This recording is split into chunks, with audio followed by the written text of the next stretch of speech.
I can't see it, but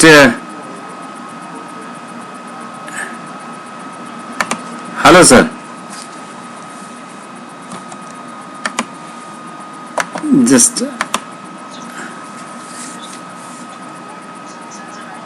yes, yes. Okay. So I'm very impressed. I can I start now? Yes. So I'm very happy that Kumar Viswasi is there, and the team has been doing very good work. And I have seen some of the videos and protests at the embassy, but I was a silent observer. And today is the first time I'm interacting from US, unfortunately, but it's good.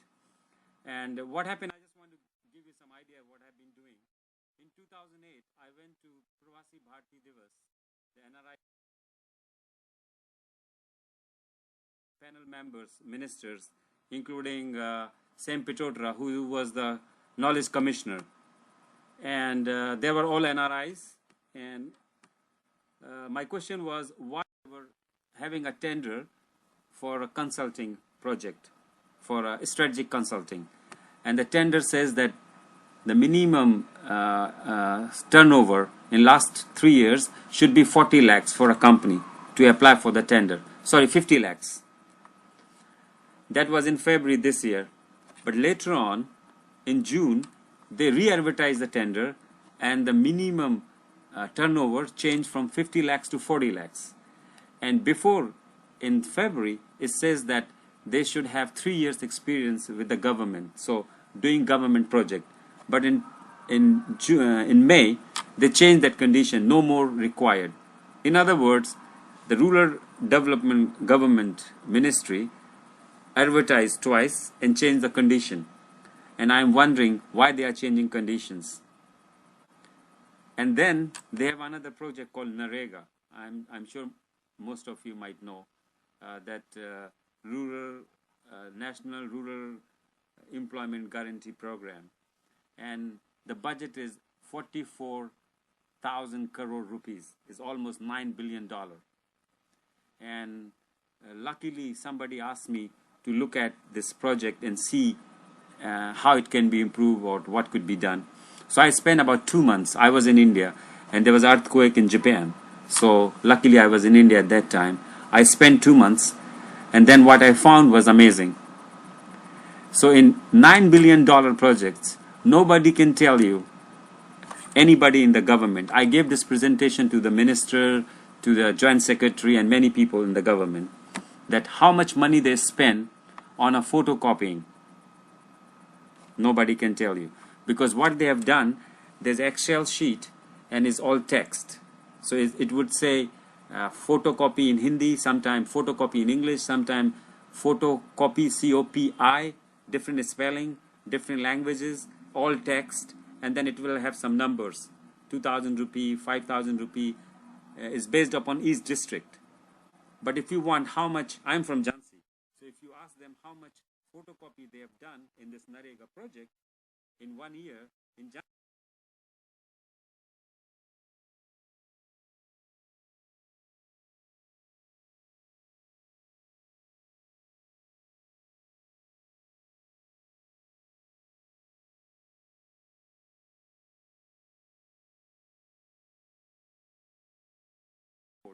is all text. This is $9 billion project. I spent 2 months on this and I have a lot of data on it, and I want to share with Kumar Viswasji in India. I might go there for this NRI conference in January again. So I have a lot of data on it and a lot of graphs and charts showing it how they made a system that you cannot find out what is going on. In other words, like if I ask the government how much money does it cost to build 1 kilometer road in UP versus in Karnataka, they cannot tell you. There's no calculation. They cannot tell you. If you ask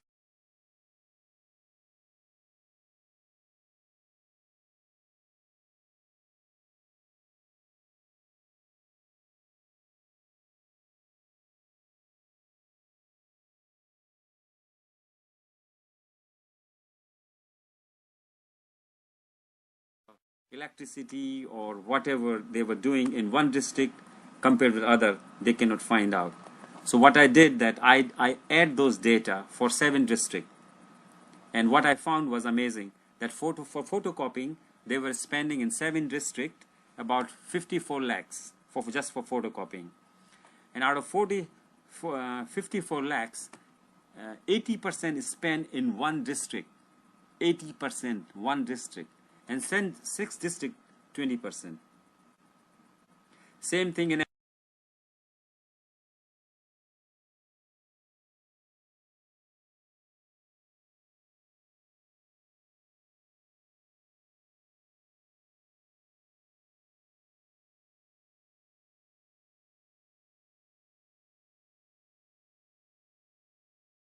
you can just type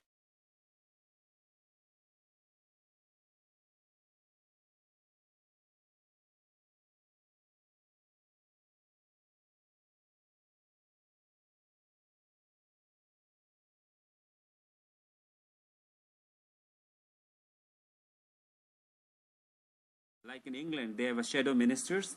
Maybe all the people can spend in each ministry and do this kind of analysis, what kind of tender they are using, which company they are trying to find out. One of the idea, I was talking with this knowledge commissioner, Sam Pitotra at that time in NRI conference, that knowledge means a database. Unless you have a database, you cannot have actionable information. So I asked them, why can't they make a database of all good companies so that a DM or a small officer in a small district can find out who is the best company, can build a road or can build a school. So a database. So similarly, collectively, we can monitor these ministers, what they are doing, ministries, and try to build this kind of database so that the Indian government try to recruit or hire these companies who can do better services, something like that. So collectively, this I can talk a lot, but I know Kumar Viswas, we want to talk also, and many other people. So if you have any questions, anything, I will be happy to answer.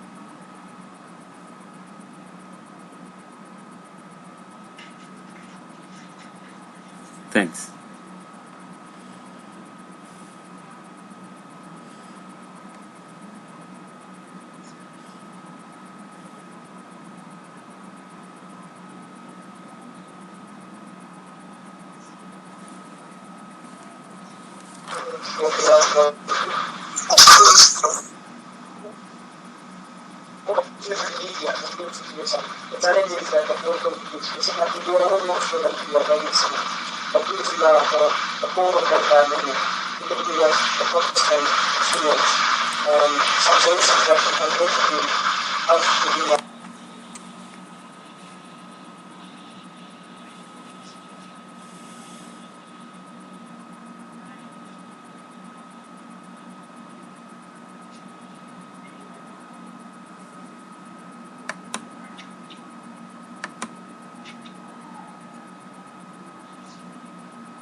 I can't see you, but I can hear you.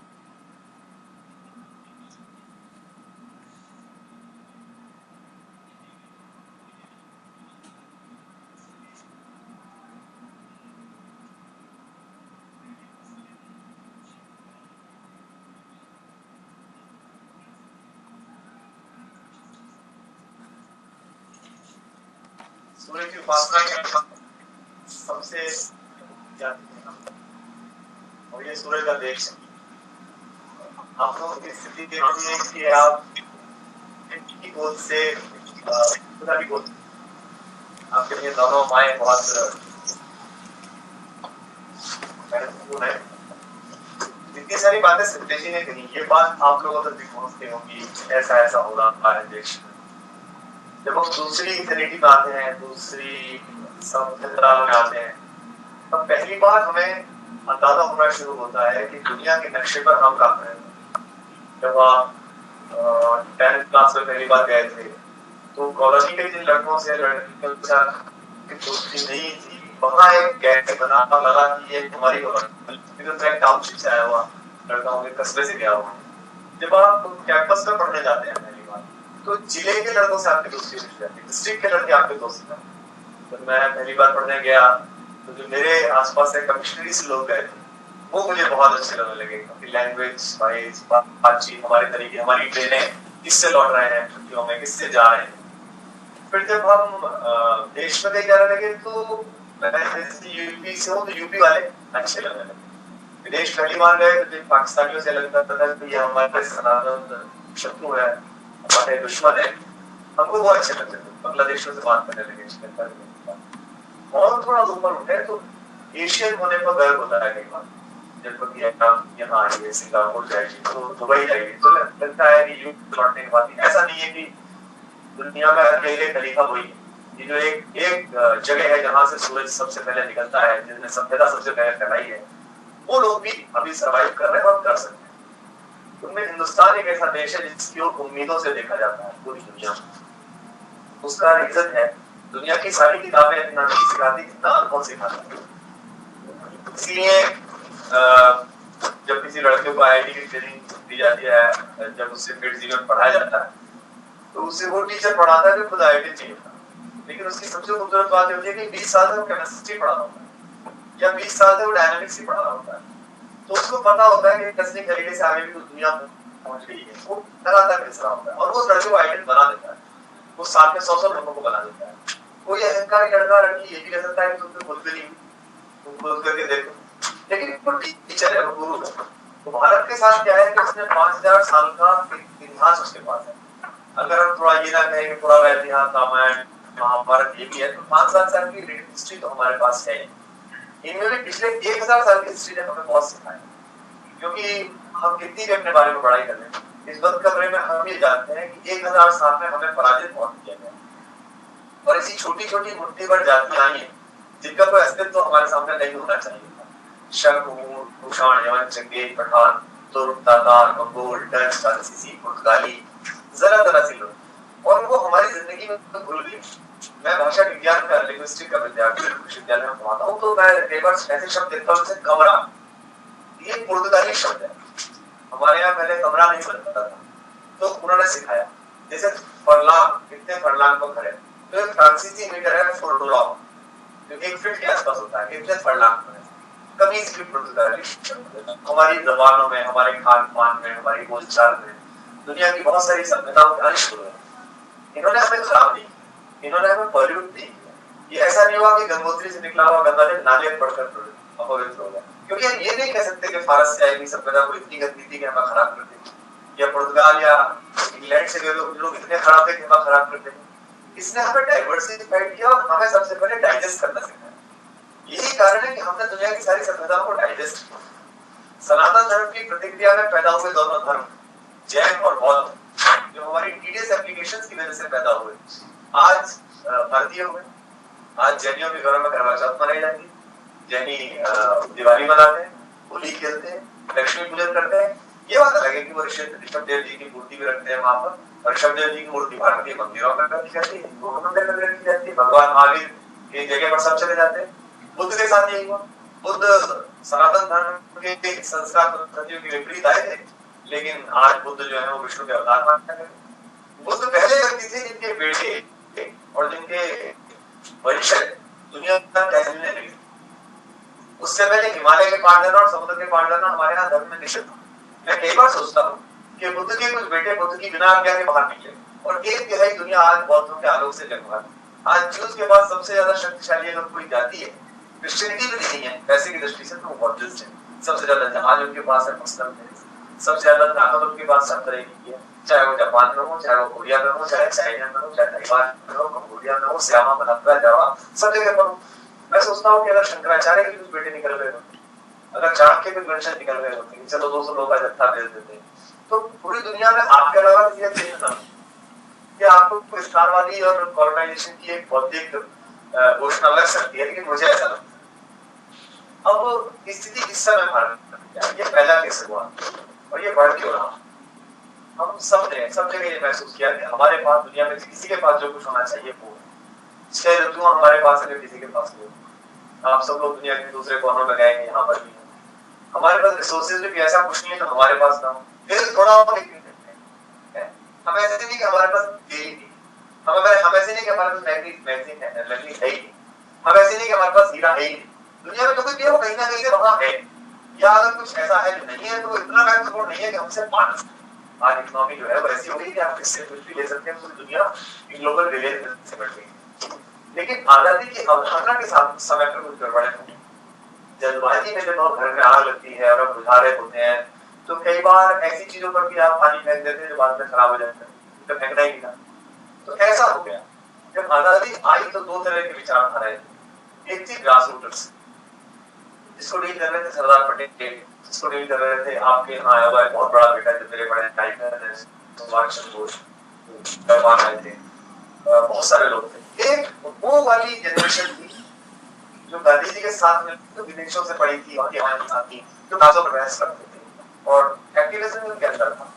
यहाँ से एक विभेद शुरू हुआ grass routers के बीच और पैराशूटर्स के बीच। आजादी का बड़ा हिस्सा पैराशूटर्स ने किया, जिनके पास जमीनी हकीकत है और उस देश को सोचने समझने की उतनी बेहतरीन खूबियां नहीं थी जितनी ग्रास रूटर्स के पास। और ग्रास रूटर्स एक डिप्रेशन में चले, यानी कि अगर आप देसी हैं तो आप थोड़े से डिप्रेस हैं। अभी पहली बार कुछ ऐसा हुआ है 10 साल में, कुछ लोग आए हैं, चाहे वो राजू विनोदी ने एक डेट बनाई हो, चाहे मैंने एक बड़ा संस्थान छोटी कविताएं शुरू की, चाहे किसी ने कुछ और किया हो, तो ये बताया कि देसी होके भी हम अपनी बात आगे कर सकते हैं, पहुंचा सकते हैं। अगर आप जस्ट देसी में फिक्स हो, बहुत अच्छी बात है कि आपके अंदर अपनी क्रिएटिविटी की सुगंध है। अब पूरे सिस्टम में जिस तरह से हमने बनाया, हमने कैजुअल सिस्टम बनाया, हमने वो टेकिंग ग्रांटेड तरीके से, जैसे आजादी की लड़ाई में सब लोग लड़े, लेकिन हमारी शिक्षा नीति क्या होगी, एक बार आजादी ले लें करेंगे, हम अदालत कैसे चलाएंगे, हमारा न्याय तंत्र क्या होगा, हम करते हैं जो लड़ रहे हैं उसकी बात करें। अच्छा, अब हम बाकी डेवलपमेंट जमीन का कैसे करेंगे, प्रबंधन कैसे करेंगे, अपनी भूमि का हम कर लेंगे। यही कारण है कि आजादी जब आ गई तो हम संघर्ष में इतने मुब्तला थे कि हमने अलग ग्रुप्स में काम नहीं किया, और आने के बाद आज हमारी अदालत हो गई। महाराजा सम्राट अकबर की चलाई हुई भाषा, तासीरात दफा ज़ेरे हिंद 302 के तहत मुल्जिमान, ये लिखा जाता है। हम अपनी लैंग्वेज डेवलप करते हैं। आज भी हमारी जो भूमि की हदबंदियां हैं वो हम हेक्टेयर में नहीं बताते। आप किसी अमीन से, किसी तहसीलदार नायब तहसीलदार से पूछ लीजिए, वो बिस्वा बीघा में बताएगा, इतने बीघा यहाँ, इतने बीघा वहाँ। और बीघा में भी है कि 4 गांव के बाद बीघा बदल रहा है। एक जगह 1057 का है तो संजय जी कह रहे हैं, 1052 का है, एक जगह 950 का है, एक से 920 का है। तो अगर मैं भारत में 5 जगह जमीन लेने के बारे में सोचूं तो मुझे लोकल वॉच करना पड़ता है, आपके बीघा कौन सा चल रहा है। जैसे खाने का पूछ रहे हो कि आप दाल में डालते हैं, ये क्या है, जमीन हमारे जैसे रखनी चाहिए, इसमें क्या है, दुनिया भर में चेक जैसा, दुनिया भर में फिर एक जैसा, फिर क्या कर रहे हो। तो ये जो हमने डेजिग्नेटेड तरीके से काम चलाना शुरू किया, या जैसे हिंदी, 2 मुल्क लगभग एक साथ आजाद हुए, हिंदुस्तान और टर्की के सुल्तान कमाल पाशा ने पूछा कि भाई देश टर्किश में चले कितने दिन चले, तो इंटेलेक्चुअल्स और ब्यूरोक्रेट्स ने कहा कि सब 3 साल लग जाएंगे। तो उसने घड़ी देखकर कहा कि अब से 3 दिन बाद 3 साल समाप्त, 3 साल बाद पूरा देश मुझे टर्किश में चलना मिला है। पूरा देश चल गया, पूरा देश पूरा हो गया। आज आपकी ब्लैकबेरी को टर्किश के लिए एडिशन डालना पड़ता है, आप आज लेटेस्ट टेक्नोलॉजी कोई चीज आती है तो टर्किश एडिशन डालना पड़ता है। आप प्रायोरिटी करेंगे जबकि आप खरीदार बहुत बड़े, जबकि आप यूजर बहुत बड़े। हिंदुस्तान के बेटों ने पूरी दुनिया में बताया कि उनकी टेक्निकल एबिलिटी कितनी बड़ी, लेकिन उसके बाद भी आप प्रायोरिटी नहीं करती है। हमारे यहाँ भी पूछा गया कि देश कब तक चलेगा, तो उन्होंने कहा साहब अभी इसको कुछ साल लगे। तो इसलिए हमारे संविधान में एक अनुमति दे दी गई कि जब तक हिंदी पूरी तरह से राजभाषा के लिए तैयार हो जाए तब तक हम अंग्रेजी से, और जैसा स्टेटस को है ऐसा चला। तो कंप्लीट स्टेटस को पर फिर क्या हो गया कि जैसे रिजर्वेशन का डिब्बा हिंदुस्तान में होता है, कभी आप गए, उसमें जो लोग अंदर घुस जाते हैं वो निकल से बंद कर देते हैं। उनमें से बहुत सारे लोग ऐसे होते हैं जो गलत घुसे होते हैं, अंदर दूसरे टिकट की कोशिश कर रहे होते हैं कि मिल जाए, लेकिन वो ये जानते हैं हमने रिस्ट्रिक्शन पर इस हिस्सेदारी को बांटने वाला कोई ना। ये जो सीट है 72 रैंक की, वो तो बढ़ने से थर्ड एसी और सेकंड एसी में 42 कितनी होती है, वही रैंक वो तो बढ़ने से 4 कूपे रहेंगे फर्स्ट एसी में। तो वो सोचते हैं कि अब झांसी से मैं चला हूं आगे तो बीना में कोई और ना चढ़ जाए, वरना मेरी हिस्सेदारी कट जाएगी। तो वो अंदर से बंद कर लेता, रात रात बीना के दरवाजे पर बाहर खड़ी हुई प्रसव वेदना से चिल्लाती हुई महिला के साथ पति और परिवार चिल्लाता रहता है, वो दरवाजा नहीं खुलता, कोई धुआं लग जाता है। तो हिंदुस्तान में भी रिसोर्सेज के बंटवारे में ऐसे लोग भारी हो गए जिन्होंने कहा कि अब इस कमरे को बंद कर। अब कई बार दरवाजा तोड़ के, कई बार चोरी से, कई बार झूठ बोल के उनसे, कई बार उनका सहायक करके कुछ लोग अंदर घुस जाते हैं, लेकिन मुल्क बाहर खड़ा हुआ है और वो अलग अलग जगहों पर ऐसे दरवाजे बंद हो गए, चाहे वो सत्ता के हो, चाहे शक्ति के हो, चाहे सुविधाओं के हो, अलग अलग दरवाजों पर लोग इकट्ठे हो गए। हमको इसकी चाबी खोलनी, क्योंकि अगर सिर्फ ये लीकेज खत्म हो जाए, अगर यहाँ से वहां जाना खत्म हो जाए, मैं नहीं समझता कि आप में से कोई भी व्यक्ति यहाँ जब आया होगा तो होगा कि चलो एक दूसरा देश देख के। हमारे राजस्थान में एक ठाकुर साहब पहुंचे 1975 में कलकत्ता में जमीन जमीन बेच के बिजनेस करने। तो एक कलकत्ता में सेठ जी पहले से राजस्थान के 200-300 साल से रुई का बिजनेस कर रहे हैं। तो सेठ जी जो कि थोड़े से बेचारे शांतिप्रिय लोग होते हैं, वैश्य लोग, राजपूत थोड़े से मार्शल हैं। तो अब की बार सेठ जी को लगा कि इतनी मजा पड़ाई जानी चाहिए। जब उनके पहली बार घर पहुंचे तो ठाकुर साहब पहुंचे, बात हुई, नमस्ते नमस्ते, खाना पीना हुआ। तो मजाक पड़ाते हुए सेठ जी ने कहा, बहुत सारे लोग राजस्थान के बैठे थे गाँव के आए हुए, तो और बोले ठाकुर साहब आप भी आखिरकार आ गए हमारे यहाँ ही, ये भीख मांगने का धंधा करना है, दुकानदारी क्या भीख मांगना ही है, इन्वेस्ट करना है। तो ठाकुर साहब ने बड़े अहंकार से जवाब कि हाँ सेठ जी, जो गरीबी आपके खानदान में 300 साल पहले आई थी वो मेरे यहाँ आ, यानी कि 300 साल मैंने सर्वाइव करा जो गरीबी आपकी। तो हिंदुस्तान से जो बाहर आदमी गया है वो इसलिए बहुत कम गया होगा, लेकिन अब चला गया और उसकी एक्सीलेंस दुनिया ने मानी। तो जहां भी वो लोग हैं उनकी भी जिम्मेदारी बनती है, और वो बहुत कॉन्शियस भी है। मैं दुनिया के सभी मुल्कों में जाता हूँ साल में 10-20 जगह, और मैं दोस्तों से मिलता हूँ। आजकल इंडिया के करप्शन के दोस्तों से भी मिलता हूँ और शो बिजनेस के लग जाते हैं, जो भी थोड़ी देर बात करेंगे हम। वहां ये चर्चाएं बहुत ज्यादा होती, क्योंकि जब टोक्यो की सड़क पर एक आदमी चल रहा होता है भारतीय मानसिकता का, तो वो व्यक्ति नहीं चल रहा होता, वो देश चल रहा होता है। जैसे आज जब मैं सुबह टोक्यो लैंड किया तो इमिग्रेशन पर आते समय फॉर्म भरवाने के लिए जो 2 लड़कियां खड़ी थी, उन दोनों के चेहरे पर जो खुशी थी, गुड मॉर्निंग और वेलकम उन्होंने जैसे कहा, और जिस तरह से दौड़ दौड़ के सबके पासपोर्ट लिए, देखा और लाइनें बताई, उससे जो पहला इंप्रेशन मुल्क के बारे में था मुझे खुशनुमा हुआ। मैं नाम नहीं लूंगा, लेकिन मैं एक मुस्लिम कंट्री में अभी गया था, बड़ा प्रॉस्परस एशियन कंट्री है, जाते रहता हूँ। तो पहली बार जब मैं गया था 2006 में, तो वहां वो सर पे बांधे हुए, गोल 2 छल्ले लगाए हुए, वो ऐसे बिहेवियर कर रहे थे यार जैसे कि हम चोर आ गए। कहाँ से आया, कैसे, कहाँ जाना, किसके पास रुके, अरे इतने सारे लोग वेट कर रहे हैं इनके लिए हम आए हैं। तो उससे उनके पता चला, अहंकार पता। हमारी एक शायर है, उनका शेर है कि जो खानदानी रईस है वो मिजाज रखते हैं डर भावना, तुम्हारा लहजा बता रहा है तुम्हारी दौलत नहीं। बिड़ला होने पर अंबानी होने में यही फर्क। आप पुराने लोगों को देखिए, उनके भीतर एक गंभीरता है। तो हिंदुस्तान के पास एक खानदानी रईसी है, विचार है। अब ये बंद कैसे? ये 2 तरीके, एक तो नीचे से सुधार शुरू, मनुष्य के अंदर प्रारंभ, ये कभी नहीं हो सकता। इसके लिए आध्यात्मिक गुरु कोशिश कर रहे हैं, लेकिन वो भी भौतिकतावाद की चपेट में, तो पूरी कोशिश नहीं कर सकते, वो प्रयास कर रहे हैं। अब इसका दूसरा तरीका है, इसका दूसरा तरीका है कि वो चीजें बन जाए, वो कानून बन जाए, वो स्ट्रक्चर बन जाए कि गलतियां कम से कम। जैसे मैं आपको उदाहरण के तौर पर बताता हूँ, आप सब लोग भारतीय रेल में गए। भारतीय रेल दुनिया का सबसे बड़ा नेटवर्क है, सबसे ज्यादा ह्यूमन रिसोर्स किसी संगठन में लगे हैं तो भारतीय रेल में। लेकिन भारतीय रेल में करप्शन का, अभी कंप्यूटर आ गया, सैम पित्रोदा जी, संजय जी कर रहे थे वो, और स्वर्गीय मित्र राजीव गांधी जी ने बड़ी कोशिश की एक रेल का कंप्यूटराइजेशन हो गया, रिजर्वेशन में हम लोग बच गए। लेकिन फिर भी अखंड एनार्की है, अद्भुत किस्म की अराजकता है भारतीय रेल। लेकिन उसी भारतीय रेल का एक व्यक्ति डेपुटेशन पर मेट्रो में आता है दिल्ली में 3 साल के, तो वहां करप्शन लगभग 99% खत्म हो जाता है। क्योंकि श्रीधरन साहब ने जब उसको बनाया, ऐसा नहीं कि श्रीधरन साहब की वजह से हो रहा है, अब जो रिटायरमेंट तो अब फिर भी वो ऐसे रहेगा। उन्होंने नियम बहुत अच्छे कर दिए, उन्होंने आपका रिवार्ड और पनिशमेंट सिस्टम शानदार किया। इतने स्लॉट के बीच ट्रेन चलनी, इसमें इसी स्लैब के इसी पेमेंट के लोग लगे हुए हैं जो स्टेट को कौशाम्बी से लेके सीपी तक चलाए। इसके इतने फेरे होने चाहिए, अप्रोक्सीमेट इतने लोग चढ़ने चाहिए। ये 15 सेकंड की गलती की वजह से इसके इतने पैसेंजर्स, ये क्रेडिबिलिटी में इतने परसेंट का इसका घाटा हुआ। तो अब जो ये घाटा हुआ ये आपको शेयर करें। तो जिस दिन एक station master, assistant station master ये पता चलता है कि अब उसकी सैलरी में से 5,000 रुपए इस बात के घट गए हैं कि वो उस समय कुछ और कर रहा था या वो लेट पहुंचा, उसको समझ में आया। जैसे बहुत सामान्य सी बात है, बैंक में एक साथ लोग सिलेक्ट होते हैं हमारे, उसके बाद वो एक टेस्ट देते हैं हर 3 साल बाद, और जो टेस्ट देते चले जाते हैं उनके वेतनमान बढ़ते चले जाते हैं।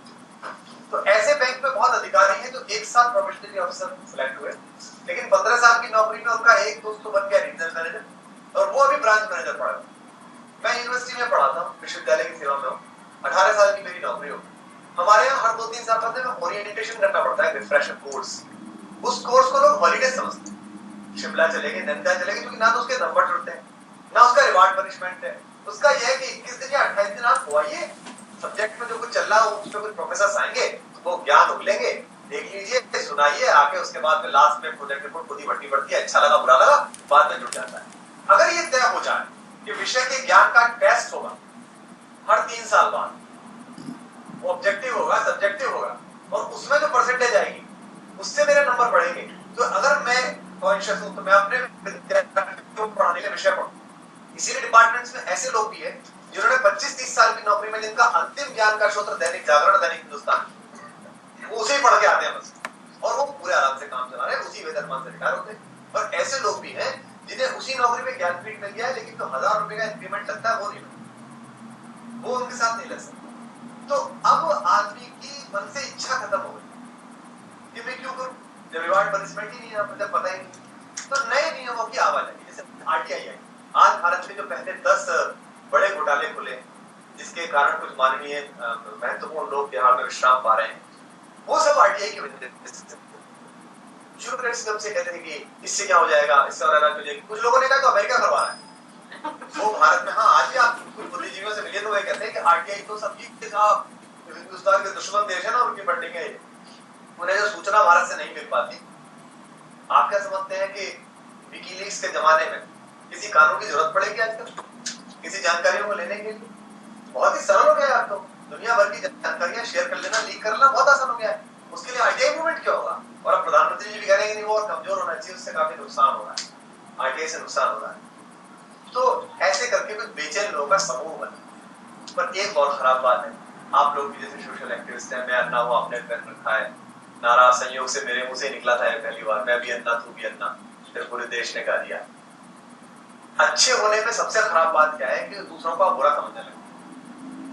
जब आप अच्छे होते हैं तो आपको लगता है कि दूसरे बुरे, अगर आप सही तो आपको लगता है दूसरे गलत है। तो सोशल एक्टिविस्ट जो लोग हैं उनकी में एक थोड़ी सी प्रॉब्लम यह रहती है, वो सोचते हैं कि नहीं मैं सही हूँ, दुनिया गलत, क्योंकि आपके सही होने से दुनिया गलत नहीं हो जाती, दुनिया गलत होगी तो अपने कारण से होगी। तो वो अलग अलग बिखरे हुए, और हिंदुस्तान का जो सोशल एक्टिविज्म था वो 77 के बाद से एयर कंडीशन कमरों में और केबिन्स में पहुंच गया। स्ट्रीट एक्टिविज्म खत्म। आप लोगों ने भी महसूस किया होगा, मैं सीनियर लोग देखा हूं जिनकी उम्र मुझसे बहुत ज्यादा है, 77 के बाद से कोई आपने स्ट्रीट मूवमेंट नहीं देखा हिंदुस्तान। हुआ तो एक रिलीजियस मूवमेंट हुआ जिसका कोई बायस नहीं था, कोई बेसिस नहीं था, राम मंदिर वाले, इसका कोई मतलब नहीं। यहाँ वो वही है, उसी से उपजी हुई चीज थी वो, जिसका कोई सोशल अवेकनिंग नहीं थी उसकी। वो अपीजमेंट के खिलाफ लोगों के अंदर एक गुस्सा था, बहुत दिल का दबा हुआ। गवर्नमेंट जो अपीजमेंट करती थी एक सेक्शन विशेष का, तो दूसरा सेक्शन थोड़ा एग्रेशन पर आ गया, और कुछ लोगों ने उसका पॉलिटिकल फायदा ले लिया और सरकारें बना दी। उसका टोटल नुकसान फायदा देश को ये हुआ, बाकी कुछ हुआ, लेकिन अच्छा हो गया कि उससे हम दंगों से निपटे। आज हिंदुस्तान में दंगा कराने के लिए बहुत एनर्जी लगानी पड़ती है, फिर भी नहीं हो पाता है। पॉलिटिशियन पूरी एनर्जी झोंक देता है तो फिर थोड़ा होता है। पहले तो जरा सी अफवाह पे हो जाता था, वहां ये हो गया, वहां हो गया, दंगा हो गया, वहां, क्योंकि टेक्नोलॉजी भी बढ़ गई और लोग भी जान गए कि इन्हें करना कुछ नहीं है, ये सब इन्हें ढांचे गिरानी है और अपनी घर बनाने, अपनी कुर्सियां बनानी। ये पहला मूवमेंट हुआ जिसमें देश सड़क पर आया, क्योंकि देश बिल्कुल वॉलपेपर पर बैठा था, भ्रष्टाचार के सभी खिलाफ थे। उससे पहले रामदेव जी बैठे, रामदेव जी इनकी कॉन्स्पिरेसी समझ नहीं पाए और वो फंस गए। भले आदमी इस मामले में थे, मतलब वैसे तो मैं क्या कंपनी करूं, जो खुद के बिजनेस भी है, वो समझ नहीं पाए कि मुझे कैसे डील करना है। और इन्होंने अपनी जो टिपिकल थ्योरी सरकारों की होती है वो यूज करते हुए उनको ट्रैप करते और उनकी क्रेडिबिलिटी डाउटफुल हो गई। एक बात सदा सोच लीजिएगा, एशिया एक ऐसा कोना है, एशिया एक ऐसा इलाका है जहां व्यक्ति अपने आप में बहुत महत्व पाता है। जैसे दुनिया के जितने भी बाकी भगवान वो गणरीय के बेटे हो सकते हैं, हिंदुस्तान में संभव नहीं है। हिंदुस्तान में जितने देवता शुरुआती बने वो सब राजाओं के बेटे, राम राजा का बेटा, कृष्ण राजा का बेटा। कृष्ण भी राजा का बेटा था। 80,000 गाय अगर किसी के पास हो तो देने की हो जाए, 80,000 गाय उनके फादर के पास थी, जैसा कि हमारा साहित्य और धर्म कहता है। बुद्ध राजा के बेटे, कृष्ण राजा के बेटे। तो वहां छोड़ देना, त्याग वहां की मूल भावना में कि मैंने छोड़ दिया, समय छोड़ दिया, मैंने ये छोड़ दिया। Arvind Kejriwal joint commissioner income tax नौकरी छोड़, Kiran Bedi director general police नहीं, उसके बाद सब छोड़ दी। अन्ना हजारे अन्न छोड़, खाना नहीं खाया। ये आपका अपना पर्सनल लेवल हो सकती है, लेकिन देश ने देखा कि नहीं यार, एक भूखा आदमी आपके लिए बैठा हुआ है और आपके लिए बैठा है कि नहीं करप्शन फ्री इंडिया होना चाहिए, लोकपाल बनना है। लेकिन जो मैंने जैसा कहा कि जो ट्रेन में चढ़ गए हैं झांसी से, वो बीना में दरवाजा खोलेंगे नहीं आपके लिए, क्योंकि उतनी सीट की मारामारी है, वही लेना चाहेंगे। तो दो तरीके होते हैं, तो दरवाजा तोड़ा जाए, एक कुछ उन पे ऐसा दबाव बना जाए कि दरवाजा खुलने लायक हो जाए, ट्रेन ही न चले। ट्रेन ही रोक दी, अन्ना ने ट्रेन रोक दी रास्ते बिना चेन की। अब ट्रेन भी नहीं चलेगी ना, हम भी ना जा रहे ना तुम भी ना जा रहे। तो उन्होंने कहा कि नहीं हम बात करेंगे, 5 आदमी अंदर भेजो, पहले उनसे बात करेंगे कितनी सीटें तुम्हें मिलेंगी, कितनी हमें मिलेंगी। वो 5 आदमी अंदर गए, बहुत दिन तक गए चलती रही, जैसा कि आप लोग देखते हुए टीवी पे हमारा बेवकूफ बनाते रहे वो। फिर हमने उनसे कहा कि हम 16 तारीख को बैठेंगे। फिर उन्होंने सोचा कि वो एक बार रामदेव के साथ कर सकते हैं, हमारे साथ भी कर देंगे। बट हमारे साथ कुछ चीजें थी, खासियत थी इसमें। एक तो ये इंडिविजुअल एक्सपर्टाइज बहुत जबरदस्त थी, जो कोर ग्रुप जिसे बना था, जैसे कोर कमेटी कहते हैं, उसमें लोग अपनी इंडिविजुअल एक्सपर्टीज की मतलब इंटरनेशनल लेवल पर पहुंचे हुए। आप शांति भूषण प्रशांत भूषण जी के कश्मीर स्टैंड में कुछ भी कह सकते हैं और उनकी जो कॉन्स्टिट्यूशनल एक्सपर्टीज है उस पर सवाल नहीं उठा सकते। आप अरविंद केजरीवाल की स्ट्रेटेजी मेकिंग पर सवाल नहीं उठा सकते। आप मनीष सिसोदिया के मीडिया पे सवाल नहीं उठा सकते। मुझे भी अपने बारे में गलतफहमी है कि कम्युनिकेशन स्किल उस देश में कभी लोगों के पास है जितनी मेरे पास, तो इसलिए मैं डायरेक्ट संभाल सकता था कि एक आदमी नहीं जाएगा और मैं खड़ा रहूं, चिंता न करिए, चाहे कितने दिन हो। ऐसे करके लोग जुड़े और एक आंदोलन इस फॉर्म में आया। सरकार उस समय तो समझ नहीं पाई और जो भ्रष्टाचारी ताकतें हैं वो समझ नहीं पाई। अब ऐसी स्थिति पर वो आ गए कि अब इसको धीरे धीरे और क्रिएट करना है। इसलिए लेटर डेवलपमेंट ये हुआ कि उन्होंने शीतकालीन सत्र से पहले जब हमें जन लोकपाल के लिए लड़ना है, कोर कमेटी के एक आदमी को डिस्क्रेडिट करना शुरू किया, क्रेडिबिलिटी जीरो हो जाए, ताकि हम कुछ भी पास करा दें, नहीं तो खुद ही चोर है, नहीं तो खुद ही ऐसा कर रहे हैं। तो लेकिन जो न्यायिक प्रक्रिया है, आपराधिक न्यायिक प्रक्रिया जिसे कहते हैं क्रिमिनल जस्टिफिकेशन, उसमें भी एक नियम है कि क्वेश्चन का आंसर क्वेश्चन नहीं हो सकता। मैंने आपसे कहा कि आपने सामान क्यों चुराया, तो आप ये नहीं पूछ सकते कि तुमने वहां झूठ क्यों बोला था या तुमने उस दिन गाड़ी वहां क्यों पार्क की, ये नहीं हो सकता। वो मेरा अलग विषय है, ये मेरा अलग विषय है। तो इस बहस को डिफोकस करने के लिए परसों मैंने एक लेटर अन्ना को लिखा, जो जिस पर पूरे देश में बड़ी बहस हो गई कि कोर कमेटी भंग कर दीजिए और इसे 21 लोगों की बजाय 121 करोड़ की कोर कमेटी बना। क्योंकि मेरे पे ध्यान क्यों, चैनल पे जाए तो कुमार विश्वास कॉलेज नहीं गया था, इस पर ध्यान क्यों? अरविंद केजरीवाल को कह रहे हैं कि 9 लाख रुपए उनको बकाया है सर्विस रूल्स के अनुसार। वही अरविंद केजरीवाल जब 2008 में महामहिम सोनिया गांधी जी के पास, हालांकि लगता नहीं है फिर भी लगा देते हैं उनके नाम के आगे, जब वहां बैठे थे राष्ट्रीय सलाहकार परिषद सदस्य बनकर, सामने तो इनकम टैक्स का ऑफिस, वहीं तो प्रतापदा बैठते हैं, वहीं से एक लेटर आ सकता था कि आपने तो 9 लाख बकाया है, तब तो आया नहीं। ये 12 में क्यों आया, 4 साल में क्यों निकल के आया? क्योंकि वो उसको फोकस से बाहर करना चाहिए। तो अभी बहुत ज्यादा प्रक्रियाएं अंदर बहस मुसाहिबे की चल रही, आंदोलन टूटेगा भी। अच्छा, जो नुस्खा आप पर हम पर आजमाया जा रहा है वो आजमाया हुआ नुस्खा है, उसमें कुछ ज्यादा मेहनत नहीं करनी, डिवाइड एंड रूल, बड़े आराम से उसको। ये पहली बार जब सिंध का राजा दाहिर आक्रमण की चपेट में आया था, तो सबसे पहले ये मोहम्मद बिन कासिम ने इस्तेमाल किया।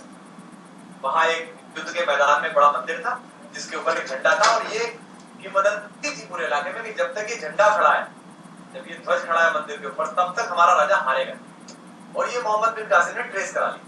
तो उसने वहां के मुख्य पुजारी और कुछ लोगों को पैसे देके मिला लिया कि जब दोपहर को युद्ध इस समय पर पहुंचा, निशाना करा, झंडा गिरा, ताकि भगदड़ मच जाएगी। और यही हुआ, अगर आपने हिस्ट्री थोड़ा सा देखा तो झंडा गिरा दिया गया और भगदड़ मच गई कि अब राजा हारेगा, आप नहीं बच सकता। और दाहिर चिल्लाता रहेगा कि यही खड़े रहो, मैं खड़ा हूँ, मुझे कुछ नहीं हुआ है।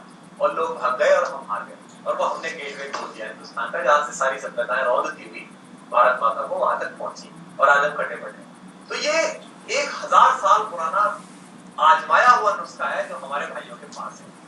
एक बहुत अच्छी बात सैन्य विज्ञान सिखाता है, डिफेंस हिस्ट्री सिखाती है, जिस शत्रु से आप बहुत दिन तक लड़ते हैं, बाद में धीमे धीमे आप उसके कायदे कानून अपनाने लगते हैं। जैसे इंदिरा जी वर्चस्ववादी महिला, वो नहीं चाहती थी कि कोई मेरे सामने खड़ा हो जाए, तो उनसे जिंदगी भर अटल बिहारी वाजपेयी लड़े, उनके इसी थॉट के खिलाफ। ये क्या मतलब है?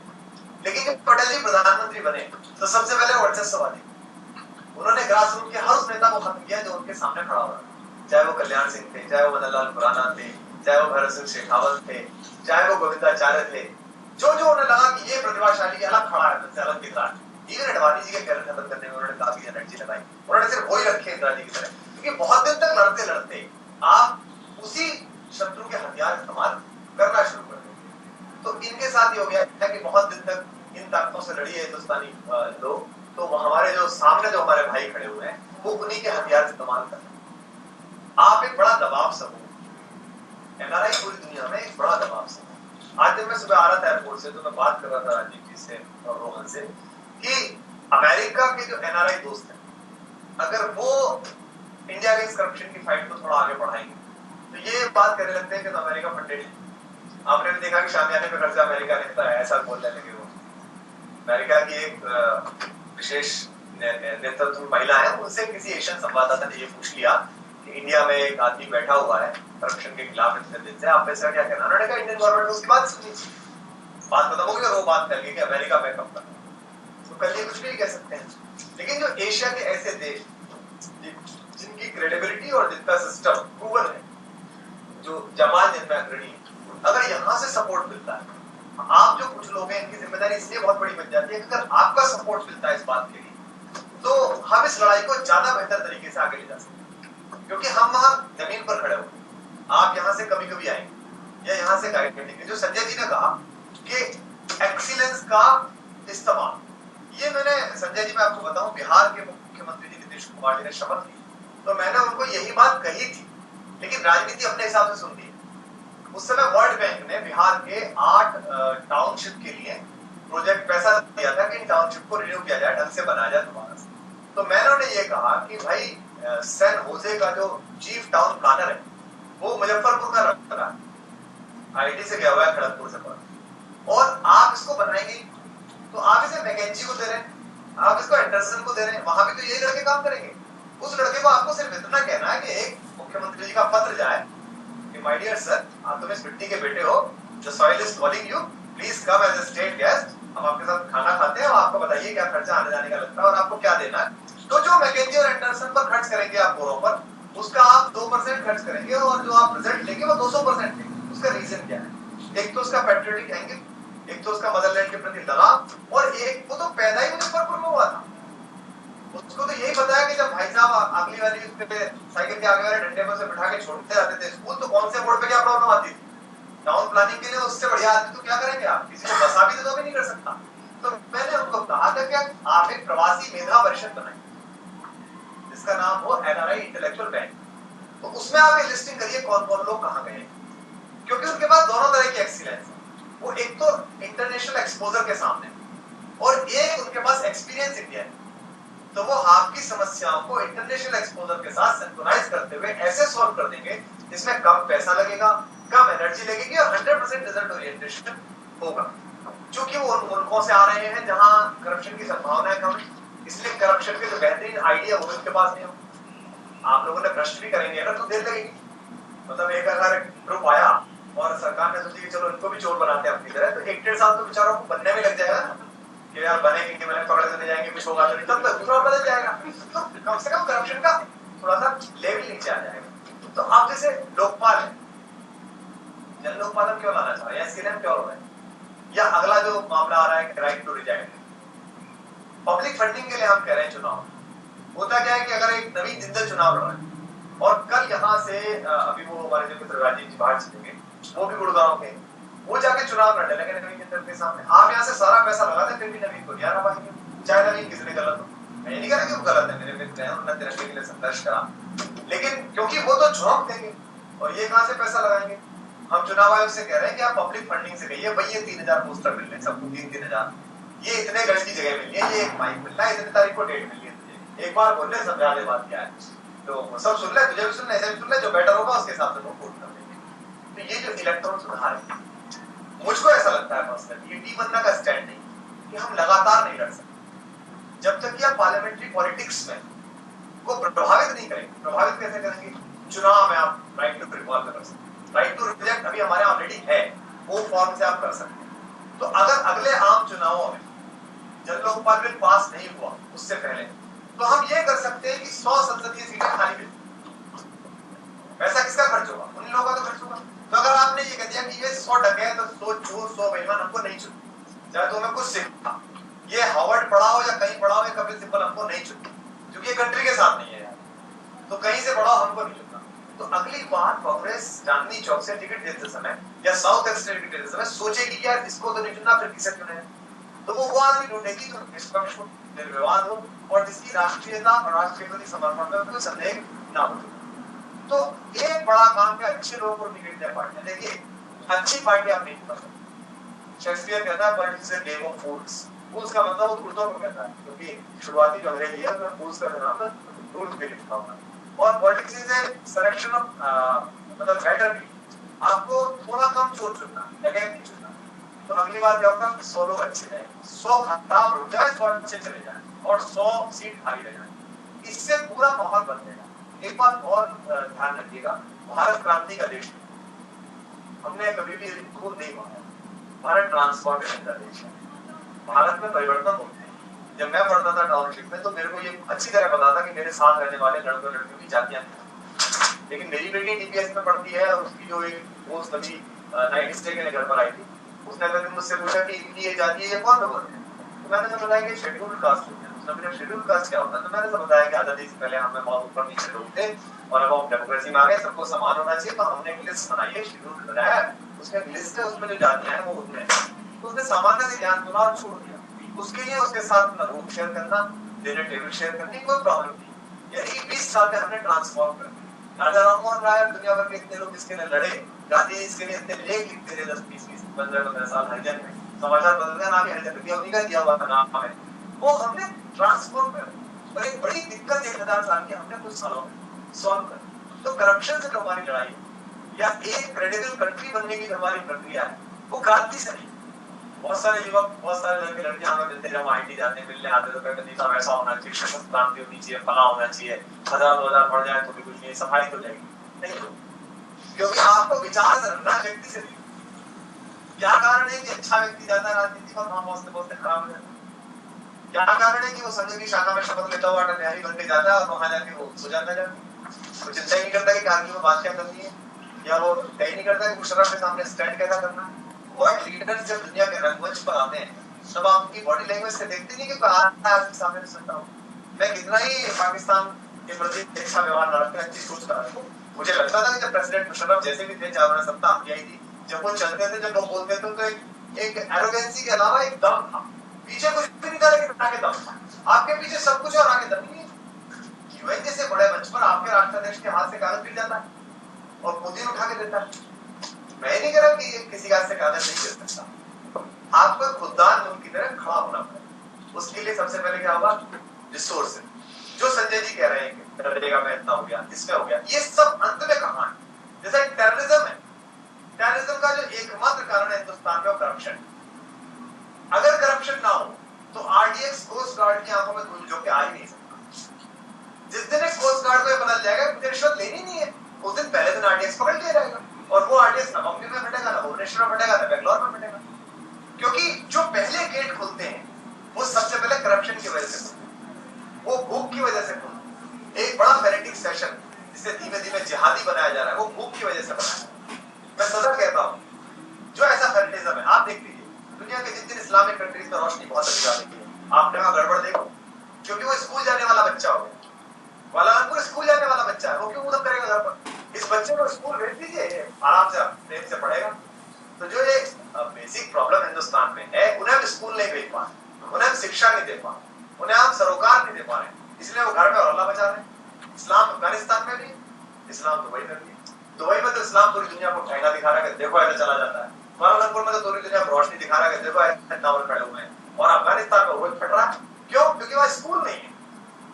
वहां स्कूल का प्रॉब्लम है, उसको काम नहीं दिया गया है। तो ये एक उद्यमी बच्चा है जिसे घर पे बंद रखोगे ये पूरा घर तोड़ देगा। इसको स्कूल भेज दोगे, स्कूल बड़ी जगह छोड़ भी नहीं पाएगा, दूसरों को भी देखेगा, बाहर समझेगा, सोचेगा यही सभ्यता होती है, ऐसी रहना।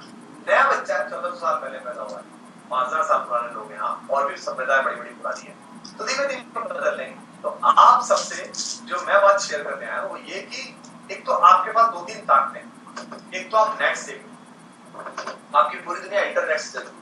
हिंदुस्तान में आजकल बहुत नेट से, लेकिन हिंदुस्तान में मूवमेंट के साथ का जो अधिकतम हिस्सा है लोगों का, जो लड़के लड़कियों का हिस्सा है, वो लोग अभी इंटरनेट फन प्लस वर्क के बीच में जूझ रहा है। उसमें 70% जो आच्छादन है वो आनंद का है। फेसबुक बैठ गए, यूट्यूब देख लिया, वीडियोस देख ली, मौज कर ली, और 30% पे काम कर लिया। मेल भेजती में चली। बड़े से बड़े गंभीर आदमी की मेल भी जो आती है वो 30% ही काम की आती है, वरना तो आई बॉक्स और जुमला पता नहीं किस किसके रिमाइंडर आते रहते हैं। आप लोग मैक्सिमम टाइम यूटिलिटी नेट पर बैठे हो, जो उसकी महत्ता है, जो पूरी जनरेशन आपकी बैठी है। तो एक तो वहां वाली लड़ाई को बहुत बचना है, क्योंकि हमारी इस लड़ाई में बहुत बड़ा योगदान इंटरनेट से। दूसरा जो आइडिया शेयर करने वाली बात बनी गई, जैसे नरेगा वाली जो बात उन्होंने, ये निश्चित रूप से वहां जानी चाहिए लोगों के पास। और नरेगा के नाम पर जो धूल झोंकी जा रही है पूरे देश की आंखों में, क्योंकि नरेगा के नाम पर तो एक आदमी को प्रधानमंत्री बनने पर बना है, तुले हुए थे पीछे। नरेगा नरेगा उनका क्या क्रेडिट है? टोटल क्रेडिट नरेगा, वो तो आंदोलन में वो थोड़े डिस्क्रेडिट कर दिए। जब आंदोलन में नहीं बोले वो 12-13 दिन, तो देश पूछने लगा कि है कहां भाई, बाबा कहां है? वो बोल ही नहीं रहे, सब बोल रहे हैं, मिल ही नहीं रहे कहीं। तब वो बोले वाले जो वो बोले उल्टा सीधा बोल गए, तो रही सही उनकी बंद पिट गई और उनका प्रधानमंत्री का रास्ता थोड़ा कठिन हो गया। अन्यथा तो सिंहासन खाली करो कि मैं आता हूं तो हो ही गया था, क्यों सब आके बैठ जाए। तो अगर ये नरेगा जाए और ये पता चले कि ये ऐसे हो रहा है। दूसरा, मीडिया। हम किस इंडियन एक्सप्रेस को पढ़ते थे और हमारा किस इंडियन एक्सप्रेस को पढ़ते, क्योंकि आपने आज से 20 साल पहले 25 साल पहले मैं जिस कस्बे में रहता था, वहां शहर के बहुत धनी आदमी का इनकम टैक्स की रेट पड़ी, उनके कुछ बच्चे हमारे साथ पढ़ते थे। तो हमने देखा कि उन बच्चों से बातचीत और उनके अस्पृश्य होने में, अछूत होने में कुछ बात है कि इनके घर में इनकम टैक्स की रेट बढ़ गई। यानी कि इनकम टैक्स की रेट बढ़ना चोर होने का लगभग समानार्थक था। आज इनकम टैक्स की रेट बढ़ना गर्व का विषय है। अरे उसके इनकम टैक्स का छापा बढ़ता रहता बढ़िया। तो हमने क्या है कि सोशल टैबू जो है उनको इतना ढीला कर दिया। और देखिए एजेंडा फिक्सिंग, जैसे कुछ लोग थे जिनके पास जिंदगी के सारे मजे खत्म हो गए थे, जिंदगी हर तरह से एक्सप्लोर कर चुके थे, तो उन्होंने पर्सनल लाइफ में कुछ एक्सपीरियंसेस करने शुरू करे जो प्रकृति विरुद्ध भी थे, नेचर के खिलाफ भी थे और सोसाइटी के खिलाफ भी थे। चाहे वो गेम लेसबन रिलेशनशिप हो, चाहे लिव इन रिलेशनशिप हो, उन्होंने धीमे धीमे धीमे धीमे एक दिन में नहीं किया।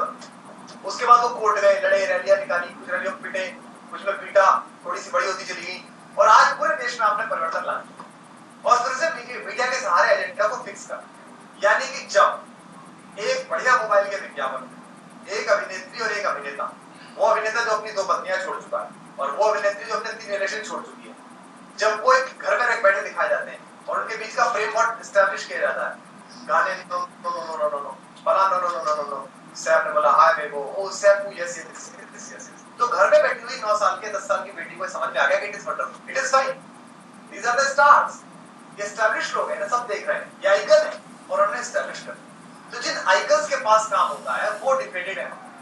74 साल के हो गए हैं, फटी पिवाई का विज्ञापन करते हैं, तेल का विज्ञापन करते हैं, लेकिन देश ने खरीद करके आपको महानायक बनाया है। आप इतनी बड़ी क्रांति नहीं बोलते, आप अपने कुत्ते के फोटो लगाते हैं शौनक के होते हैं, मेरा कुत्ता, मैं पहली बार उसके फोटो लाइक कर रहा हूँ, यानी कि आपकी प्रायोरिटी में कुत्ता पहले, देश पहले नहीं है। 14 तारीख को देश का एक बड़ा जो है वो अभिनेता ट्वीट करता है कि जिसका इसका काम है उसका करना चाहिए, सरकार को जाने ये क्या उपयोग बैठ जाते हैं वहां पर। और 25 तारीख को वही ट्वीट करता है कि नहीं मैं शाहरुख, मैं उनके साथ हूँ अन्ना जी के आंदोलन। उसको पता है कि मारेंगे लोग, हम ज्यादा करोगे तो पीटेंगे आपको। तो ये जो आइकन्स है हमारे, इन्होंने भी हमारे साथ बड़ा डिच किया। एक आइकन बनने में बड़ी देर लगती है। आप इतने महत्वपूर्ण लोग हैं, दूरी से आए हैं, जगह से आए, आपके पास काम होगा, ये आपकी छुट्टी का दिन होगा, और आप भारत से आए हुए एक सामान्य से कम उम्र के लड़के को सुनने आए हैं। ये प्रक्रिया जब 1000 बार दोहराई जाएगी तब कुमार विश्वास एक टारगेट बनता है कि वो जाए तो वो कुछ अलग कहना होगा। तो ये केवल कुमार विश्वास के ज्ञान या उसकी कम्युनिकेशन थ्योरीज या उसके बोलने की विशिष्टता का खूबी नहीं है, ये कोई टाइमिंग उसके कैरेक्टर की और हाथ की नहीं है। इसमें बहुत सारे लोगों की इच्छा लगी, इसमें बहुत सारे लोगों का पैसा, श्रम, ये सब लगा है। अगर उसे भ्रम हो जाए कि नहीं मैं तो अपने हिसाब से हूँ, मैं तो अपनी लाइफ में, मेरा क्या कंसर्न है इन लोगों से, तो फिर वो आइकॉन कर रहा है, फिर वो सोसाइटी को सही दिशा नहीं दे रहा। तो इंडिया में ये भी नहीं हुआ। तो एक तो बड़ा परिवर्तन इस आंदोलन का हुआ कि हमने सोशल आइकॉन्स डेवलप किए। आज अपनी घिसी हुई 2 कमीज और घिसी हुई 2 पैंट से चप्पल पहन के रबड़ की घूमने वाला केजरीवाल हिंदुस्तान का सबसे बड़ा यूथ आइकॉन, और एक बड़ी मेल घूम रही है जिसमें उसका राहुल गांधी के साथ कंपैरिजन कर घूम रही है पूरे देश में, आपने भी देखी सब जगह घूम रही है। आज मनीष सिसोदिया बड़ा है, आज जब एयरपोर्ट पे उतरा और मुझसे इन्होंने राजीव जी ने और रोहन जी ने उसके बारे में बात की, मनीष जी ऐसे, तो मुझे लगा देखो यहाँ तक बात है, नाम पहुंचा हुआ है, जानते हैं लोग मनीष सिसोदिया को, या अखिल गोगोई को जानते हैं, या अन्य की दूसरी जो पीढ़ी आ रही है उसको जानते हैं उस तरह। तो सोशल एक्टिविस्ट वहां आइकॉनिक फिगर्स के ऊपर डेवलप, सड़क वाले, वो वाले नहीं जो बुकर पुरस्कार लेके और टिकती वाले, वो वाले नहीं जिनका एजेंडा पहले से फिक्स हो गया था बोर्ड फाउंडेशन से, बिल्कुल जमीनी वाले जिनको कोई मतलब नहीं दिखा, ना सिक्योरिटी चलती, ना गार्ड चलता, ना पर्सनल सेक्रेटरी है, अरविंद केजरीवाल का नंबर लिखा हुआ है, सभी से बात करता है, मैक्सिमम लोगों से कोशिश करता है कि अधिकतम को भेज सके। अब हमने उससे कहा कि भाई अब हम 5-7 लोगों के लिए वो बना लिया जाए, जो एक सेंटर बनता है, कॉल सेंटर, ताकि कम से कम जो कॉल है वो खराब ना हो और सब रिस्पॉन्ड हो जाए। तो अब इसके लिए 3-4 चीजों की लगातार जरूरत पड़ेगी। एक तो एनआरआई प्रेशर बहुत चाहिए, 2012 तक और 2014 तक लगा, धीमे धीमे।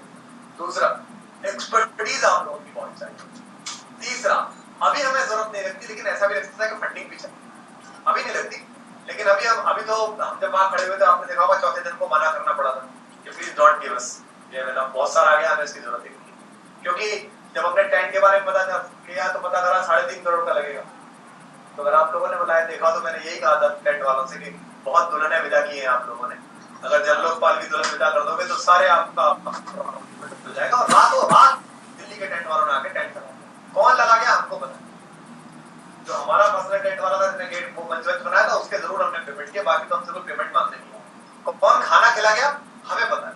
100 डॉक्टर्स की टीम काम कर रही थी, डेली 100 डॉक्टर्स वापस भेजने पड़ते कि हमें और ना दवा चाहिए ना सब चीज, सब सही चल रहा। मूविंग क्राउड था, कीचड़ था, फिर भी लोग खड़े थे, क्योंकि एक तो आस्थावाद देश है, उसे चेहरे में आस्था दिखाई दी, पर एक परेशान बहुत है, बहुत बड़ा डाइवर्जन आ गया है। 1 करोड़ रुपए की लैंड क्रूजर हमारे यहाँ 8 महीने बाद लेट हो जाती। अभी महिंद्रा ने एक 16,000 लाख रुपए की गाड़ी निकाली है, उस पर 7 महीने का हुआ है वेटिंग। फॉर्च्यूनर जो है उस पर 8 महीने का वेटिंग। एक तरफ तो ये, एक तरफ पूरे गुड़गांव में, पूरे फरीदाबाद में, नासिक में, नागपुर में, हैदराबाद में, पश्चिमी बंगाल, झारखंड और उड़ीसा से आई हुई कम उम्र बच्चियां जिनकी जो गलत प्रमाण पत्र के साथ 18 साल एज लिखाई होती है, वो 2,000 रुपए में काम कर रहे हैं, जिस 2,000 में भी 1200-1300 रुपए वो दलाल ले लेता है जो लेके आता है, और वो घरों में यौन हिंसा का शिकार होते हैं, वो पूरा बचपन कुचला जा रहा है। तो ये इतना बड़ा अंतर जो आपने जिंदगी में पैदा किया है, ये आपको पाकिस्तान बना। अगर आप कुछ भी प्रगति कर लो, पाकिस्तान में क्या है कि पाकिस्तान में क्या खुशहाली नहीं है। आप पाकिस्तान जाइए, मैं गया हूँ तो देखिए वहां बहुत सारे जिनके घर पे रुकिए, जिनके यहाँ जाइए वही बंगले हैं, बड़ा सा काम है, आगे से पीछे जमीन है, बाहर पठान खड़ा हुआ है बंदूक लिए हुए, अंदर सुरक्षित है, क्या धमाका नहीं होता, आम आदमी मर जाता है। वहां 2 ही चीजें बची हैं, या तो बिल्कुल खत्म या बिल्कुल ऊपर, मिडिल क्लास खत्म हो। और पूरी दुनिया में आपकी ताकत क्या है हिंदुस्तान की? यही मिडिल क्लास, यही मध्यम वर्ग सबसे ज्यादा ताकत है। आज आप दुनिया का सबसे जवान देश और 2020 तक आप जवान रहने वाले। आपके सामने पूरी दुनिया में कोई प्रतिद्वंदी नहीं है, केवल एक चीन है जिसको ब्रिक कंट्रीज आप कहते हैं, उसमें ब्राजील भी कुछ नहीं कर सकता, क्योंकि वो लड़का है ब्राजील, जो प्रगति करने के लिए मैच्योरिटी चाहिए वो उस पर नहीं है। 200 साल उसमें सिर्फ तो वो कितना गंभीर होगा, मतलब वो खूब भी गंभीर होगा तो कितना हो जाएगा। और रशिया भी नहीं कर सकते आप।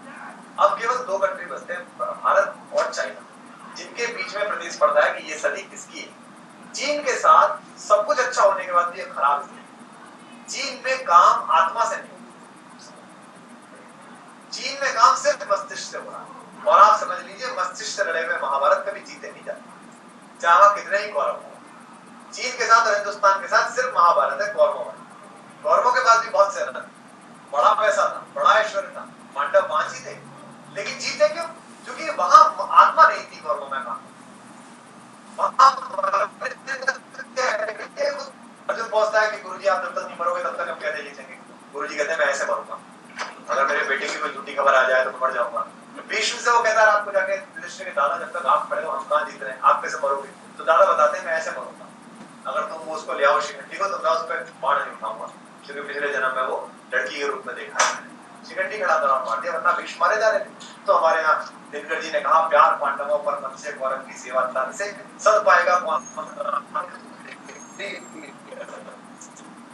तो भी लगने ज्यादा दिन नहीं चलती। हिंदुस्तान इकट्ठी लगन से पैदा हुआ, जो भी भारत से बाहर, उसके मन में भी देश को लेकर बड़ा दर्द है, बड़ा प्यार है कि कुछ करा जाए। तो ये 2-3 चीजें हैं जिनमें हम काम करें लगातार, और इसको फोकस रखें किसी तरीके से। लड़ाई अगर टूट गई, देखिए जिस भी दानव से आप लड़ी, अगर एक बार आप उससे हार जाए तो वो 1000 गुना बड़ा हो जाए।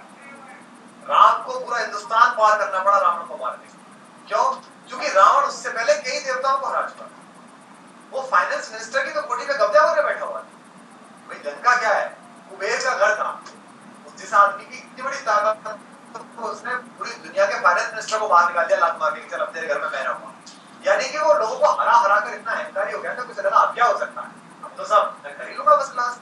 और यही प्रॉब्लम राम को आई, इसलिए लंबे समय सीता बाहर गई, इतना रक्तपात हुआ और हमने इतनी लड़ाई लड़ी। तो अगर ये भ्रष्टाचार का दानव इस बार के फाइनल असॉल्ट में हारना शुरू ना हुआ, तो फिर ये आदत बन जाएगी। जैसे हमसे अक्सर लोग पूछते हैं कि 13 दिन आप वहां खड़े रहे, शोज छोड़ के सब लोग लगे रहे, पाया क्या आपको भी लगता होगा। बहुत सारे लोगों से मिल गया क्या, 2 बैठ के लेटर दे दिया सरदार जी ने, लिख दिया 3 बात तुम्हारी मान लेंगे, चलो बैठ जाओ, अन्ना उड़ गया और जूस पी गया। क्या पाया? हमने ये पाया कि अन्ना के आंदोलन से 8 महीने पहले हिंदुस्तान के ड्राइंग रूम्स, और अमेरिका में मैं लगभग 1-1.25 महीने रहता हूँ, सारा मिलते थे शाम के टाइम। उसे भी कहते थे ये जो चर्चा ड्राइंग रूम में चलती थी कि कुछ नहीं हो सकता, ये चौराहे पर इस चर्चा में बदल गई, कुछ तो हो सकता है, कुछ तो आ सकता है। कि जैसे आंदोलन खत्म हुआ, मैंने चैनल पर एक लाइन पढ़ी थी, हमने वहां पाया क्या? हमने ये पाया कि कुछ देशभक्ति के मंत्र वहां हमने जाकर बांचे तो है, हम अनाचार के बिस्तर के फन पर चढ़कर नाचे तो है, भ्रष्टाचार के अंदर को आगे बढ़ ललकारा तो है, दीवाही सही तमाचा पर उसके ऊपर मारा तो है। हमने ये तो की कि बड़े बड़े जो अहंकारी मंत्री बनते थे, जिनकी लेनिन की जो शर्ट थी उसकी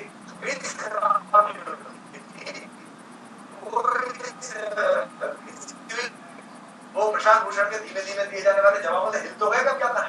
हमसे यही कहते थे 7-8 दिन सारे संपर्क में थे, या आप तो बच्चों की तरह करते हो, अंदर बात करके जाते हो, इतनी महत्वपूर्ण बात कब में, और वहां चौराहे में खड़े होकर कहते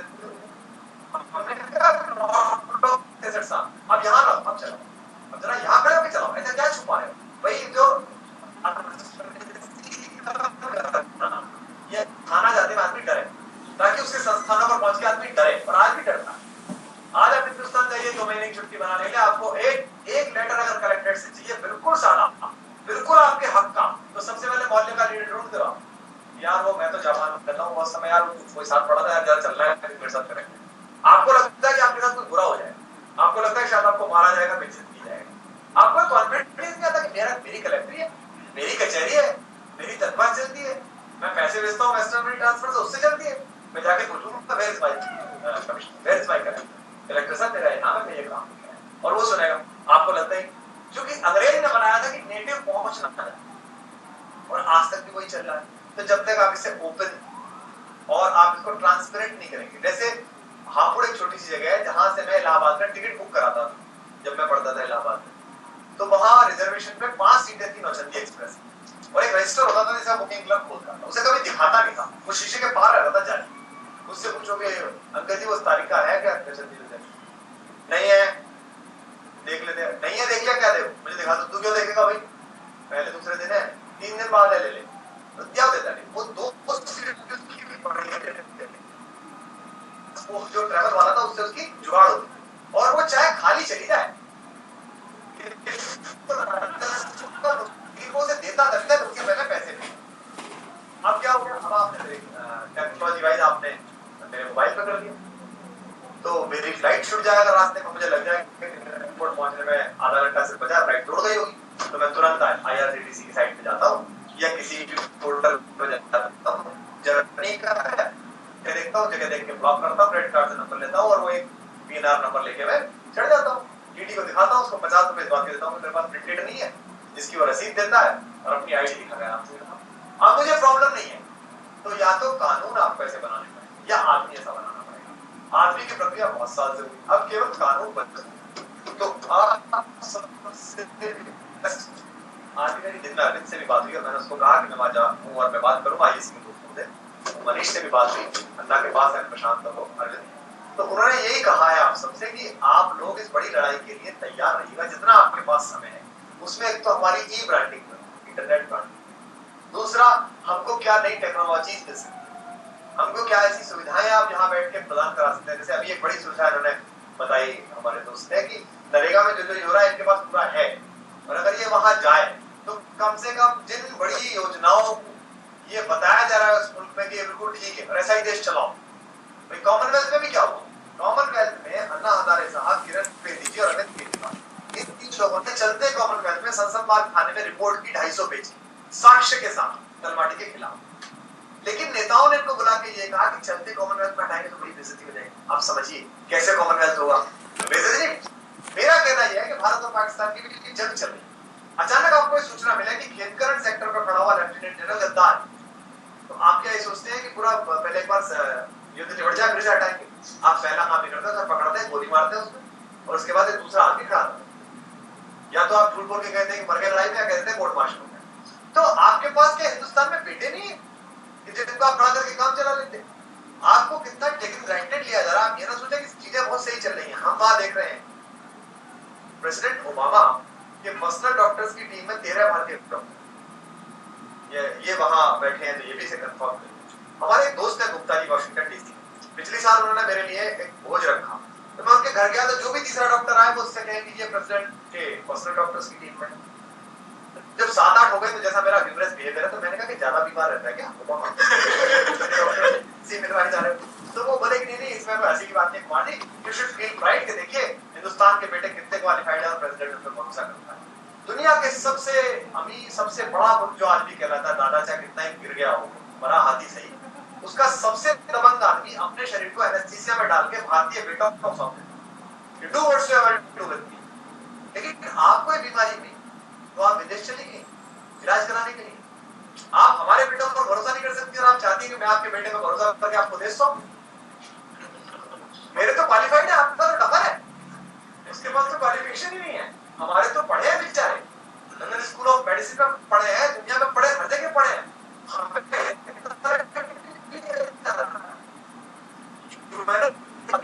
पुर्तगाल के विदेश मंत्री का 3 मिनट भाषण पढ़ा जा रहा है, नोवेल स्कॉलिंग के बुला के उसका सार्वजनिक स्तर का फॉर्म पकड़ के तूने दोपहर में कौन सा पुर्तगाल वाला बोल के गया था, उसने उठा के पढ़ना शुरू कर दिया। आप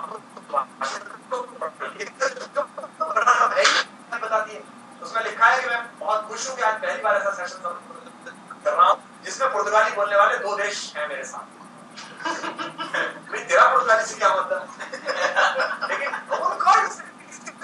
कि आपने कैसे करा, प्लस की जगह माइनस लिखते, बच्चा तो मैडम नंबर काट लेती है। एक छोटे से बच्चे का उसका नहीं काटा। टोक्यो में है आज, ओके, मेरा दुर्भाग्य एक टोक्यो में है। लेकिन कुल मिला के आप देखिए कि हम कितने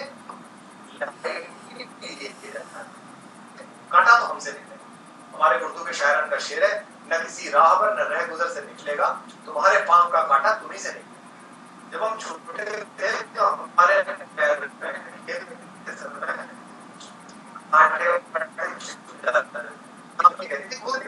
तो हमको लगता था कि जरा जरा सी बातों पर इतना लाड़ करने वाली माँ, हर बात खुद पे ले लेने वाली माँ, इसे क्यों नहीं कह रही? क्योंकि उसको पता था कि वो फंसा कहाँ है, वो हमारा हाथ ही समझता है। वो जो उसमें सुई डालकर उसको बाहर निकालना है, वो आप ही का हाथ समझे। उसे कोई वैकेंसी इंटरेस्ट में कोई राजनीति के ना समझा, उसको अपने ही पैर में सुई डालकर खुद ही निकालना। तो हमारे पाँव का कांटा हम ही से। तो ये जो कुछ सिलसिले लोग इकट्ठे हुए हिंदुस्तान, जो सरकार के लिए इस समय परेशानी का सबब है, इनकी कोई लड़ाई गवर्नमेंट से, इनकी कोई मांग नहीं। हमारा बस मानना यह है कि आपने डेमोक्रेसी को इलेक्शन बना दिया, जबकि इलेक्शन एक छोटा सा हिस्सा है। दुष्यंत कुमार ने इस साथ से यही कहा कि तुम्हारे पांव के नीचे कोई जमीन नहीं, गरज तो यह है कि तुम्हें फिर भी यकीन नहीं। उसने ये कहा था कि इस मशीन का पुर्जा है तो मशीन नहीं, तो मशीन राष्ट्रपति क्या है? वो लोग कहते कि बड़ी मशीन का लाल वाला बटन है, यही बात लाल वाला बटन फेल हो जाता है तो मशीन चलती नहीं क्या? आप उसको मैरो रद्दा लगा के वो मानते थे, होता है ना, पहला बनाओ हिंदुस्तान में जनरेटर घूमते थे। तो प्रधानमंत्री तो मशीन का हिस्सा है, मशीन थोड़ी है। तुझे गलत फहमी होगी कि मशीन तो ये जो पूरी डेमोक्रेसी की बड़ी मशीन है, इसके लुब्रिकेंट्स हैं आप सब। इसमें तेल डालने का काम करना है। इसमें डेफिनेटली जब तेल डालेंगे तो इसके रूट बोलने पड़ेंगे, इसको एक आध बार रोकना भी पड़ेगा, एक आध बार इसका पट्टा बदलना भी पड़ेगा। पुराने जो रेडियो चलते नहीं थे उनमें इधर उधर ठोकना भी पड़ता था, बटन ठोक दिया तो फिर बाहर लग गया, फिर बाहर भी आने लगी, फिर मुश्किल रेडियो होते थे, एक आध बार ठोकना भी पड़ेगा, इसमें थोड़ा सा पेन है, थोड़ा सा लेना पड़ेगा। तो मुझे उम्मीद ये है कि अब के बाद से आईएसी का जो जवान चैप्टर है वो हमारे जितने एनआरआई दोस्त जुड़े होंगे उनमें सबसे ज्यादा जिसे कहते हैं ना गाइडेंस देने वाला, आगे बढ़ के लीड लेने वाला और एक उदाहरण के रूप में डेवलप आप लोग जो यहाँ मॉडल डेवलप करें। और मैं जाके इस पर बात करने वाला हूँ कोर कमेटी से, आपके एक्सपीरियंस शेयर करूंगा जो इन्होंने बताया राम को बात के लिए कि वो किस तरह सोच रहे हैं। हमें ऐसे जाती एक शक्तिशाली समूह यहाँ से बने जो दबाव बनाए, यानी इस बार की जब एनआरआई काउंसिल बैठे, जब प्रवासी भारतीय सम्मेलन हो तो उसमें हमारे मिनिस्टर्स, हमारे प्रधानमंत्री जी, हमारे राष्ट्रपति जी जो जिनको ऐसा लगता है कि हम ताज में एक अच्छे डच में आए हैं, टाई पहने हुए एनआरआईज बैठे हुए हैं, अच्छे वाले चिकने चेहरे वाले भाई बैठ के किताब में ज्ञान ले लो और निकल लो, उनके सामने उन्हें टफ रेजिस्ट करना पड़ेगा, ना होगा ये सब बातें मत करिए, हम इस काम के लिए नहीं, ये काम भी हम लेके आए, इसको भी बताइए और लगातार यहाँ से इंटरेक्शंस जाएं। क्योंकि आप लोग किराएदार हैं, मकान थोड़ी छोड़ रहे हैं, मकान तो आपका वही है, तो आप किराएदार हैं, यहाँ पर आप किसी दिन पहुंच सकते हैं, लाइए भैया कहाँ। तो ऐसा ना हो जाए कि आप जब मकान में पहुंचे तो उसमें इतनी काई लगी हुई हो। भाई बिहार क्यों हारे लालू जी? बिहार से अधिकतम पत्रकार आते 15 साल पत्रकारों ने लालू जी के विभूषण बने को, जोकर बने को ग्लैमराइज करा और उन्हें बहुत बड़ी नौटंकी देश का बना दिया। लेकिन जब पत्रकारों के खुद के ही परिवार देखने लगे कि बस अगले 3-4 साल और जाएंगे और तुम भी कभी नहीं आ पाओगे जहानाबाद, तो दिल्ली में सारे टेलीविजन वाले और अखबारों ने कहा नहीं इसको नहीं जीतने देना। तो अगले 3 साल फिर उन्होंने खूब माहौल पैदा करा माहौल बन गया, डेवलपमेंटल पॉलिटिक्स केंद्र में आ गई और आज बिहार ने जो देश का सबसे ज्यादा जातीय भावनात्मक पर चुनाव करने वाली जगह थी, उसने आज उस समय में इसकी भगवान ने चाहे इस बार वहां भी उन्होंने ऐसा कर लिया जब लोकपाल के टाइम में तो वहां भी बैठने लायक।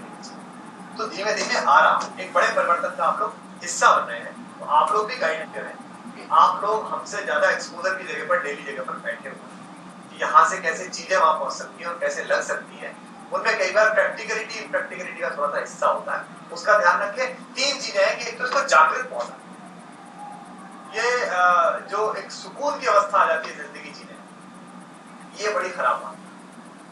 आदमी जो है वो इसीलिए ऊपर पहुंचा। आप मैं कहीं पढ़ रहा था तो मुझे लगा पता नहीं ये थोड़ी सही है, नहीं हो सकता नहीं है, मेरे दिमाग में खलल आई हो। जो एक्स और वाई क्रोमोसोम्स हैं उनकी समान संख्या पर तो स्त्री बनती है और उनकी विषम संख्या पर पुरुष बनता है। आपने बचपन में सबने पढ़ा होगा, गोविंद खुराना छठी साथ में पढ़ाए जाते हैं। मुझे लगता है वो जो एक क्रोमोसोम कम है पुरुष में, वही उसकी बेचैनी का कारण, वो लगातार बेचैन रहता है, वो कहीं सेटिस्फाइड नहीं होता। वो व्यक्तिगत संबंधों से लेके, जीवन से लेके, प्रकृति से लेके, चांद पे जाने से लेके, वो सेटिस्फाइड ही नहीं है। आप महिला को देखो, उसमें संपूर्णता, वो सेटिस्फेक्शन है। दिवाली के आसपास में एक बार घर लौट रहा था तो सड़क के किनारे जो लोहार पड़े रहते हैं, गाड़ियां लोहार, उनकी महिलाओं ने आगे की जमीन खोद रखी थी मिट्टी से और अखबार की झंडियां लगा रखी थी और 2 दीपक मिट्टी के बनाए हुए लगा। मैंने कहा ये औरत है जो सड़क पर घर बनाती और एक पुरुष है जो घर को सड़क बनाता है, जो एक सोचता है कि इस वाले फ्लैट से बड़े में कैसे पहुंचूंगा, उस बड़े से आगे से पहुंचूंगा, उससे बंगले में कैसे पहुंचूंगा और इसमें 3 ड्राइंग रूम ऐसे कैसे बनाऊं, इसमें एक तो पहले में तो वो हो जो मेरे सामने हाथ जोड़े, दूसरे में वो जो कि मैं सामने हाथ जोड़ूं और तीसरे में वो हो जो बिल्कुल मतलब खुदा हो। ऐसे 3 ड्राइंग बना लेता है वो घर। तो ये एक अंतर है। तो ये जो बेचैनी है ये नहीं बुझने देगी। अगर ये बेचैनी बुझ गई तो लड़ाई। अब में से आप बहुत सारे लोगों को ये भी लग रहा होगा, बात भी कर रहे थे कि भाई आंदोलन के दौरान तो बड़ी जबरदस्त गर्मी थी, आंदोलन के बाद ऐसा थोड़ा सा वो कमी क्यों आई है? ऐसा सामान्य रूप से होता है, मूवमेंट के टाइम में बहुत ज्यादा भीड़ होती है, बहुत ज्यादा लोग होते हैं, कुछ दर्शनार्थी होते हैं, कुछ जानने की कोशिश करने वाले होते हैं और जब लीव टाइम्स का चलता है ऐसा तो थोड़े कम ही होते हैं। लेकिन यही लोग हैं जो उसकी नींव को रखते हैं। मुझे उम्मीद है कि हम बहुत सारी बातों से पर्दा हटाने में और बातचीत करने में कामयाब होंगे। आप सब आए इसके लिए, आईएसी की ओर से भी और कोर कमेटी की ओर से, अन्ना जी की, अरविंद की, सबकी ओर से आपको बहुत बहुत धन्यवाद।